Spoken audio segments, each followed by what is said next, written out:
এদিকে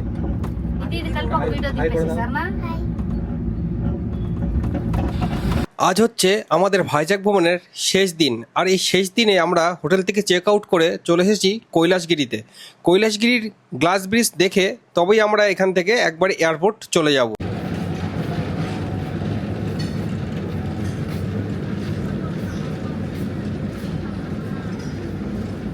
তো কৈলাসগিরিতে আমরা গ্লাস ব্রিজটা আজকে দেখার জন্য আবার এসেছি।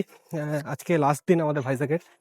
তো গ্লাস ব্রিজটা দিনের বেলা দেখবো বলে এটা এসছি, আর আপনাদেরকেও দেখাবো, তো যার জন্য আরো আসা। তো চলুন দেখা যাক।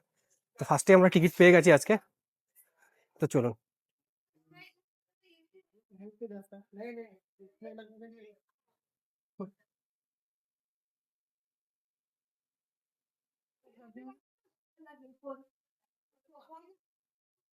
কৈলাসগিরি গ্লাস ব্রিজ হলো অন্ধ্রপ্রদেশের বিশাখাপত্তনম শহরের কৈলাসগিরি পাহাড়ে অবস্থিত। এটি আকর্ষণীয় গ্লাস স্কাইওয়াক ব্রিজ। এটি ভারতের অন্যতম দীর্ঘ ক্যান্টিলিভার গ্লাস ব্রিজ হিসাবে পরিচিত।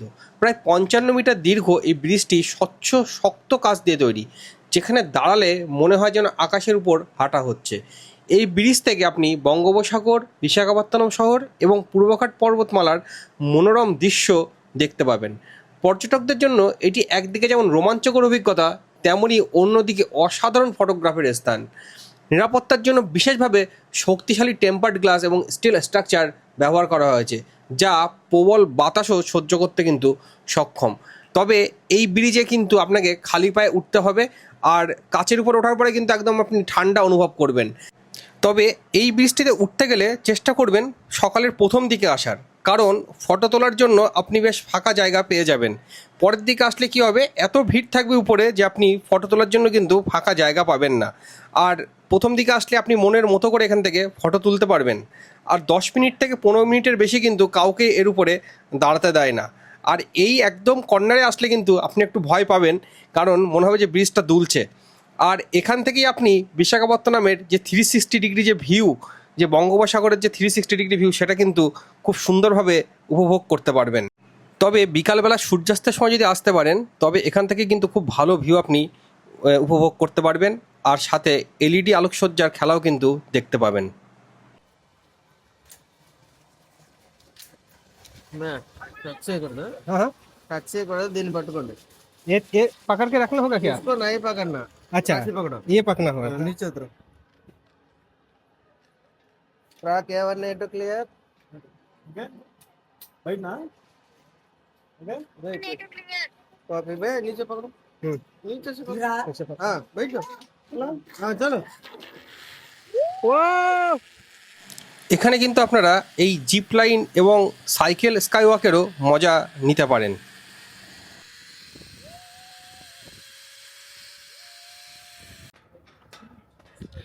ওয়াও, জিপ লাইন করে ফেললাম, একটু ফার্স্ট টাইম এক্সপিরিয়েন্স, ভালোই লাগলো বেশ।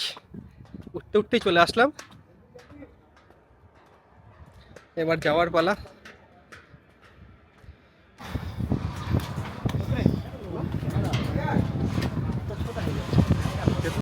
ফোন করেছি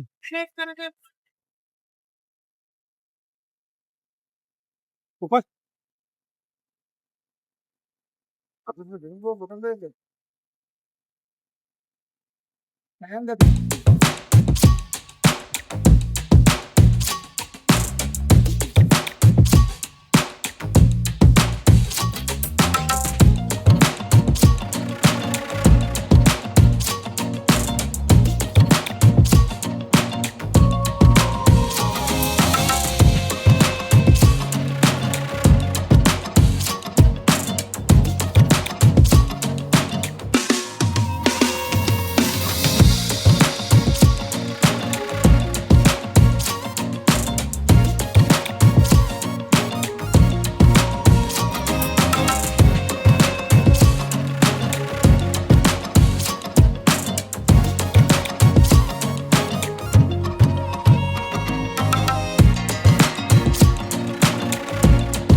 ভাইজ্যাক ট্যুর এখন তো শেষ আজকে।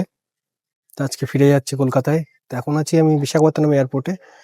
বোর্ডিং হয়ে গেছে, 8:30টার সময় ফ্লাইট। আর 10টার সময় নেমে যাব কলকাতাতে। আর এখানে এসে যেটা একটা নতুন অভিজ্ঞতা হলো, মানে অভিজ্ঞতা বলতে মানে সারপ্রাইজ এক্সপিরিয়েন্স বলতে পারেন।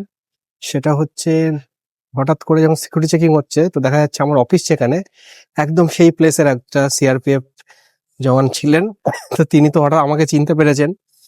তো আমি তো তারপর সাথে ভালোই কথা হলো। তো ও 3 মাস হলো এখানে জয়েন করেছে। এটা কিন্তু মানে দূরে এসে যদি মানে বাড়ির কাছের কারোর লোকের সাথে হঠাৎ করে দেখা হয়ে যায়, সেটা কিন্তু একটা আলাদা মানে এক্সপিরিয়েন্স। মানে সেটা কি বলবো, মানে আমি সারপ্রাইজড হয়ে গেছি যে আমাকেও মানে লোকে এখানে চিনতে পেরেছে। সেটাই বড় ব্যাপার। এটাই বড় পাওনা। আমরা জব করি বা যাই করি, সেখানে যে এত লোকের যে পরিচিতি, বা এই যে একজন লোক যে দেখে চিনতে পারলো আমাকে, বা সে নিজে থেকে যে পরিচয় করলো, এটা কিন্তু আমার কাছে একটা বিশাল পাওনা বলতে পারেন। আর এয়ারপোর্টটা খুবই ছোট এমনিতে। আপনাদেরকে আমি দেখাচ্ছি, দেখুন একবার।